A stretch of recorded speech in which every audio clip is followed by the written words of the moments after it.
Another week for statistics and more drama and everything that comes with the sport of football, soccer, to each zone in America, soccer, around the world, football. So here we go on this one, a week that in the Premier League we saw a great game from the two big ones in Manchester, where for those that watch this game can tell that the game has become a bit more of a robotic game. We're seeing these across the leagues, and at the same time we see that what is the VAR is very contradicting and is getting constantly more involved in the game, changing outcomes and leaving people with a bitter sweet taste in their mouth. And it's just something that is inconvenient for the fans, depending on who you support, of course. But it's just overall a bitter sweet taste. Otra semana, más fútbol. Y vamos con la Premier, que está en la jornada 22. Premier League, that is on match day 22. Y esto es pase ambidiestro, ambidextrous pass, fútbol honestamente, soccer, football honestly. And we will start going with the Premier League. Another week, more football and more football. Premier League, that is on match day 22, started with a banger. A Manchester United against a Manchester City. A Manchester United that wins 2-0. A Manchester United that see goals from Mbume in the 65th minute and Dorgu in the 76th minute. Manchester United came into this game with plenty of intensity, playing physically and pressing. Man United was not making it easy and letting this Manchester City play comfortable. A Manchester City that dominated the ball in the possession but couldn't break the line with their passes. Manchester United stayed playing counter-attack and had the clear opportunities, but Donnarumma was secure for Manchester City and was the man of the match for Manchester City. For those that watched the game, know this. Donnarumma was secure under the goal. He was secure, but it did not work out in the end because Manchester United was constantly playing the counter-attack and it was a team that had the more clear opportunities. Man City only had one shot on target. The goal opportunities were calling for Manchester United. Yunto Fernandez and Mbume hit a counter-attack to score the first goal. Dorgu, who appeared out of nowhere, helped secure the win with a center from Cunha, who was subbed in the second half. Guardiola's side now has 3 ties, won 1, and lost 1 in their last 5 Premier League games. The manager that said it in January is when the competition matters is seeing rough times in January. And Lisandro kept Haaland out of the game, with legends like Scholes trolled in a way. This was a topic if you follow on social media, if you follow the news, sports news. Paul Scholes, he was in a way trolling Lisandro Martinez, and Lisandro had things to say back. But one thing that I can say and take from this is, in football, soccer, many times it's about positioning and having balls. It doesn't sound right, but if you know where you're standing and if you have balls in this sport, 90% of the time you will come on top. And this is how Lisandro kept Erling Haaland. Yes, the height is a difference, but I tell you something about Argentinian players. They got balls. Argentinian players, they got what it takes. And this time, Lisandro not only proved it again, but he has proved against others adversaries that he can keep the players out of the game, no matter the size, the height, their strength, their built. Those that get it, they get it. And being the same size as the adversary is not always a guarantee that you will be able to deal with that adversary. But in Manchester United, that is on fifth place, and the Man City, that is in second place, and the Manchester United, that as we can see in this game, they can play. Whether those that watch the game or not, this Manchester United can play. If they decide that they will go into every game with the same energy, or at least apply the same techniques and strategy that they apply in this game, this Manchester United can play. It was one of the best performances they have given in a while. In a while. It's one of the best performances. A lot of Manchester United legends said this. A lot of Manchester United fans said this. But this Manchester United has a team, can compete, and it's all about if they want to show up. If they want to show up and get in these games, they are more than capable too. But in Manchester United, that is in fifth place, and in Manchester City, that is in second place, and loses this game and is not able to catch up and only builds a gap that extends by 1 point, by one more point to Arsenal. Arsenal that built a gap with 7 points, and Manchester City has been struggling in the last few games. Then on, we have a Chelsea against a Brentford. We have a Chelsea against a Brentford. For those that watch this Premier League, Chelsea that won 2-0. It was a game that Chelsea won with goals from Joao Pedro in the 26th minute and Palmer threw a penalty in the 76th minute. Brentford played a better game, but we're not as clinical having the more chances in possession of the ball. While Chelsea took advantage of the small amounts of opportunities they had, Joao Pedro helped to get in the 1-0 for Chelsea and pressuring play by the box that Enzo intercepted.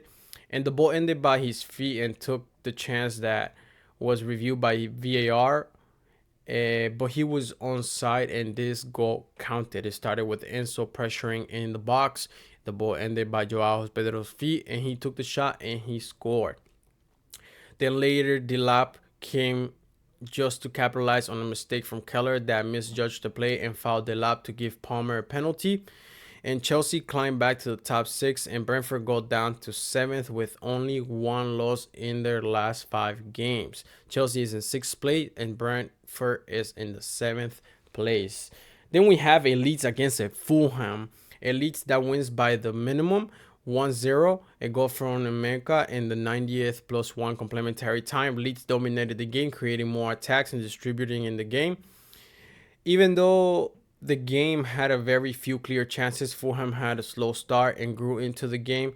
They were not able to cause too much danger to shake Leeds' defense or the goalkeeper. Leeds were able to take the win from a center that Emeka, the substitute, was able to capitalize to give a win in the dying moments of the game. Fulham, who had a 6-game unbeaten run, comes to an end, and Leeds secured 3 points to stay 8 points clear of the relegation zone. Fulham dropped points and position in the Premier League. Leeds are 16th place, and Fulham is 11th place. Then we have a Liverpool against a Burnley. A Liverpool against a Burnley that tie 1-1. A Liverpool that sees a goal from Wirtz in the 42nd minute, and a Burnley that sees a goal from Edwards in the 65th minute. Liverpool dominated the game, attacking, creating, being dangerous, keeping Burnley keeper busy with 8 saves. Penalty was awarded to Liverpool in the 32nd minute, but Szoboszlai smashed it onto the horizontal post. 10 minutes later, in the 42nd minute, Wirtz scored a goal to put Liverpool 1 up. Liverpool kept holding the game to their advantage until Burnley was able to break the Liverpool defensive line in the 65th minute through Edwards just to tie the game. After Liverpool controlled the whole game, Burnley, who are rooted in the bottom of the table, take a tie against Liverpool, who has not been able to win a game in this 2026. This is the Premier League. Anything can happen no matter what spot you're on the table. That's the beauty of this Premier League. Anything can happen. Wirtz comes off the magnifying glass for his contributions, but his team is still questionable and in the magnifying glass. And since this season, and a Liverpool that won the Premier League last season, but yes, this is Premier League is unpredictable. You cannot predict this Premier League, so things do happen in this Premier League, and this game shows you, because you have a Liverpool that is in the fourth place and you have a Burnley that is in the 18th place. One team is in the relegation zone, the other team is in the top four for European football. So if you really look at it and compare to statistics, if you compare squads, but this Premier League is the beauty. Everybody competes. Anybody can come and take a piece from the plate. But moving on, we have a Sunderland against a Crystal Palace. A Sunderland that wins 2-1 against Crystal Palace. A Sunderland that sees goal from Lefebvre in the 33rd minute and Bradbury in the 71st minute. And then Crystal Palace sees a goal from Pino in the 30th minute. Sunderland dominated the game with more opportunities and control with the ball. Crystal Palace went on top in the 30th minute through a Pino. And 3 minutes later, Sunderland answered through Lefebvre. Second half, Sunderland took charge of managing the game and found a goal in the 75th minute through Bradbury. Sunderland, who have only lost one of their last 5 games in this Premier League with 3 ties.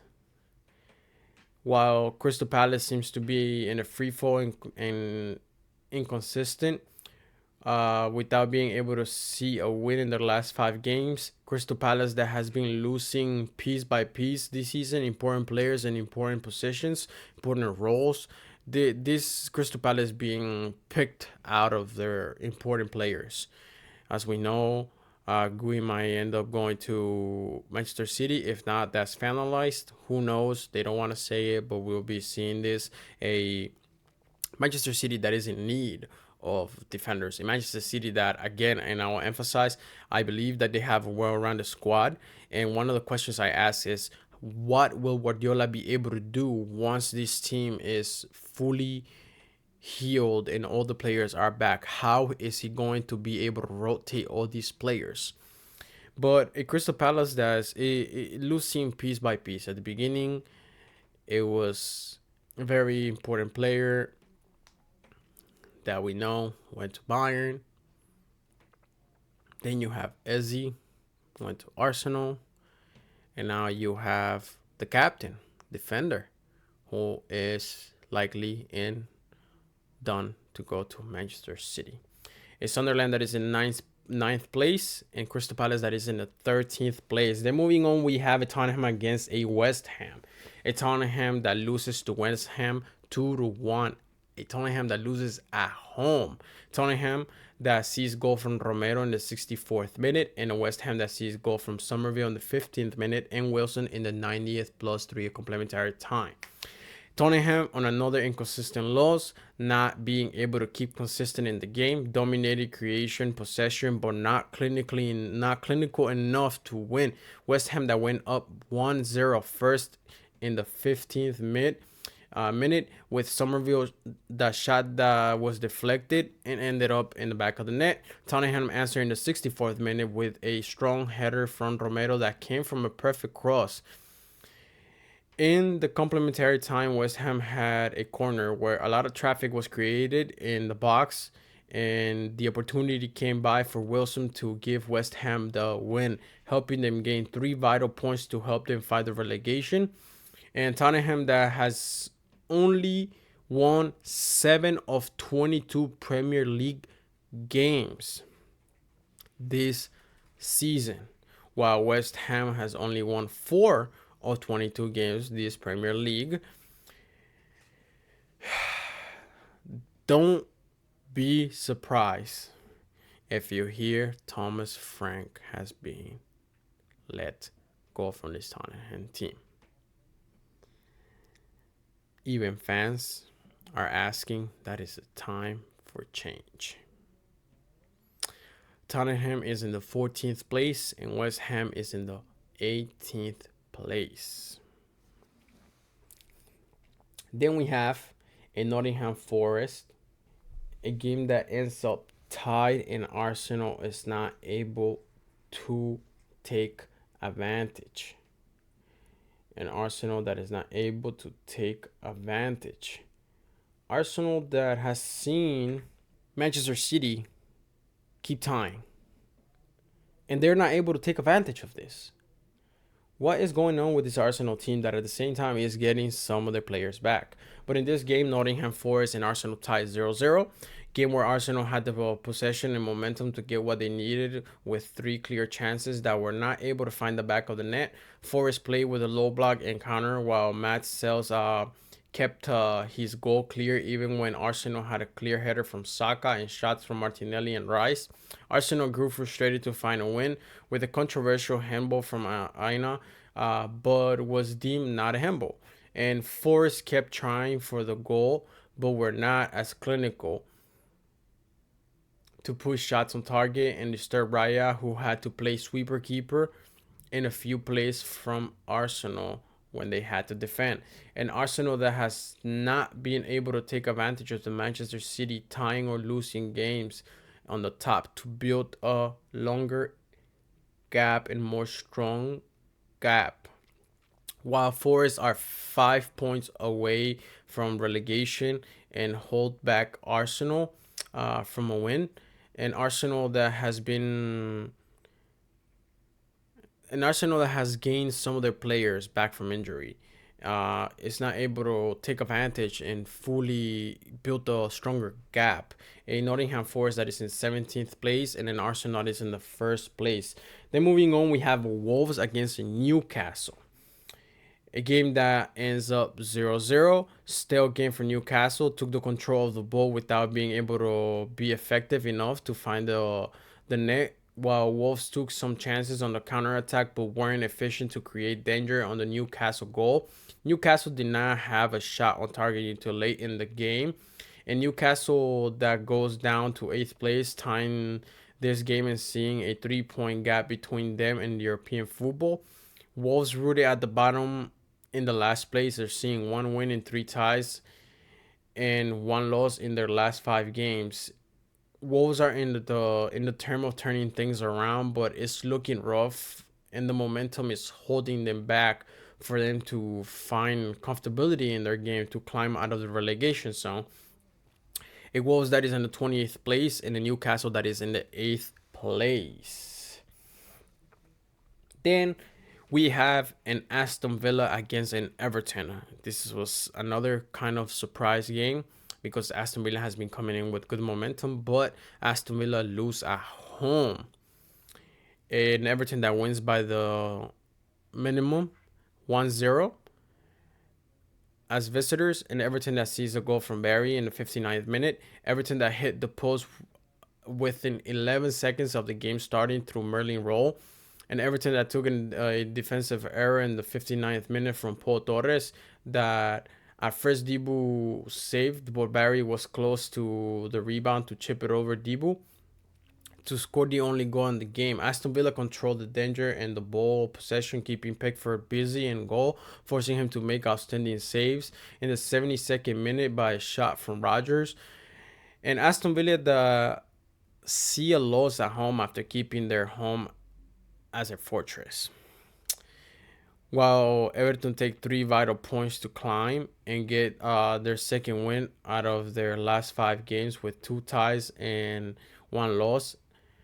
And Aston Villa that is in 3rd place and Everton that is in 10th place. And Aston Villa that's not able to build or surpass this Manchester City. These top teams have been lacking. These top teams have not taken advantage of 2nd or 3rd place not winning. 2nd place has not taken advantage of 1st place not winning. 3rd place has not taken advantage of 2nd and 1st place not winning. What's going on? What is going on? The game is becoming more robotic. The game is becoming too robotic. Players are not playing with their natural talent. They're playing too technical. The game is becoming too robotically. The game is becoming too technically robotic. For those that understand, You understand? For those that don't, players are not using their natural talent. We don't see a player where a single-handed player can change the game. We're not seeing that in this past few years. That has died. There's not players that they can singularly change the game by themselves. There's no more natural aspect of players. They are more technically told what to do and to play more robotic, systematic. This takes the feeling of what football really is away. For those that understand, you understand. But the game has been dying. The game is decaying in quality. Yes, all these teams compete because they are all athletes. But the game has been dying. And lastly, we have a Brighton against a Bournemouth that it concluded today. A game that ended 1-1. A Brighton that sees goal from Costaolas in the 90th plus 1 complementary time. And Bournemouth sees a goal from Tavernier in the 31st minute through a penalty. Brighton avoided defeat in a dramatic fashion with Costula's overhead kick, ensuring the points were shared. Bournemouth will feel aggrieved not to have held on, but their defensive fertilities remain a major concern. For Bayern, the draw offers relief, but also underscores their need to turn dominance into wins if they want to climb the table. The Seagulls have just one win in their last 8 league matches, and manager Adonia Ariola admitted concerns for Bournemouth's poor defensive record away from home, having conceded 29 goals in 10 away matches this season. And Brighton is in the 12th place, and Bournemouth is in the 15th place. That's all for the Premier League. In this Premier League, we see a Manchester United that stunned Manchester City with an interim manager that was able to inject energy into Manchester United that sees a great performance. Something that has not been seen in a long time. Again, I repeat when I just gave the summary of this game. And at the same time, Manchester City keep finding bumps in this month of January. When in this month, when this is the month that Pep emphasized to be the month that where things matter in the Premier League, and only have created a wider gap between them and Arsenal. So Pep Guardiola says January is the month that matters, but then in January comes, you start struggling, and you only built a gap between you and first place. So Manchester City see bumps, Manchester City see struggle. Is it because he has lost players? Is it because the team is losing rhythm? Is it because new players have come in? There's so many things. There's so many things that can surround and affect your game. But I believe that those three things, players injured, team losing rhythm, and new players coming in, I believe those three things do have the effect to change your game and not let you be on the rhythm that you were. But we see this Manchester City that Pep said again in January is when things matter, has been struggling in this month of January. While Arsenal keep leaving the advantage of Manchester City tying and losing to widen the gap from second place. And Tottenham keeps inconsistent, and Thomas Frank is under growing pressure to the point that fans demand that it's time for change. Thomas Frank has not been able to find the right recipe for this team, to find the right way to play for this team. Tottenham, that are a talented team, are part of the big six teams in this Premier League, seem themselves struggling in the mid-table and only keeping inconsistent more than consistent. And then finally in Aston Villa, the final loss at home against Everton and they lose the chance to climb over second place Manchester City. And Aston Villa that has not seen a loss at home since last game in August. Since the last game in August, they have not seen a loss at home. Everton came, gave them 1-0 loss at home. Aston Villa lose their momentum defending their fortress, which is their home. This Premier League sees Arsenal with 7-point gap, but they're not able to take advantage of Manchester City tying 3 games and losing 1. They're not able to take advantage of that. And in Arsenal that ties their last game in this match 22. And Manchester City that gets stunned by Manchester United. And Manchester United that can show that can play football. They can play and compete with intensity and play with structure technically and use the talent that they have from players. And Wolves are still rooted at the bottom of the table that tied with Newcastle. But that's all for match day 22 in the Premier League. But moving on, that's all for the Premier League. That is on match day 22. Eso es todo por la Premier que está en la jornada 22. Pero eso es todo por hoy. Gracias para esos que están conmigo. Thank you. That's all for today. And thank you for those that share with me these summaries and these analysis of we are following. We are documenting these leagues and what is going on each game and every game. Thank you for being with me. Have a great day. Have a great night. Champions League is next week. And the beautiful game is back. And like Patrick Evra says, I love this game. The most beautiful sport in the world. Thank you all for being with me. Have a great night. Thank you. Please don't forget to like and subscribe. Have a great day. Thank you.